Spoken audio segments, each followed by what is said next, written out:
चंद्रपुरात अर्थमंत्री सुधीर मुनगंटीवार यांची प्रतिष्ठा पणाला लागली आहे। याशिवाय इतर लढती कशा असतील जाणून घेणार आहोत आपले प्रतिनिधी सारंग पांडे यांच्याकडून।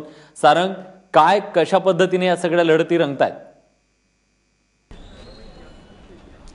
चंद्रपूर जिल्ह्यातल्या 4 नगर परिषदा आणि 1 नगर पंचायतीसाठी मतदानाला सुरुवात झालेली आहे। सकाळची वेळ असल्यामुळे आणि थंडी असल्यामुळे लोकांच्या ज्या रांग आहेत त्या कमी दिसत आहे, गर्दी सध्या कमी आहे।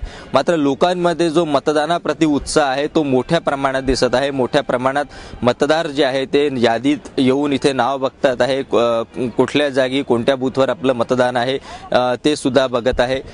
विशेष म्हणजे यावेळी जे चंद्रपूर जिल्ह्याचं जे राजकीय समीकरण आहे त्याच्यामध्ये सुधीर मुनगंटीवार जे राज्याचे वित्त मंत्री आहे त्यांच्या मतदारसंघात असलेल्या 2 नगर परिषदा ज्या आहे मूल आणि बल्लारशाह यांच्यामध्ये मतदान होणार आहे। त्याच्यामुळे कुठेतरी सुधीर मुनगंटीवार जे आहे त्यांच्यासाठी ही लढाई अतिशय प्रतिष्ठेची आहे। त्यांच्याच एका मतदारसंघात म्हणजे बल्लारपूर शहरामध्ये बल्लारपूर नगर परिषदेत असलेल्या फखरुद्दीन अली अहमद जे मतदान केंद्र आहे तिथे आपण सध्या आहोत। या ठिकाणी म्हणजे बल्लारपूर नगर परिषदचं विशेषतः सांगायची म्हणजे ही चंद्रपूर जिल्ह्यातली सर्वात मोठी नगर परिषद आहे।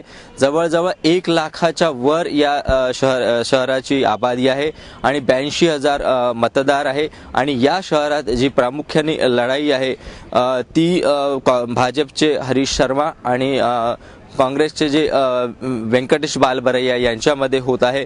मात्र ही लढाई उमेदवारांपेक्षा वित्तमंत्री सुधीर मुनगंटीवार यांच्या प्रतिष्ठेसाठीच महत्त्वाची मानली जात आहे।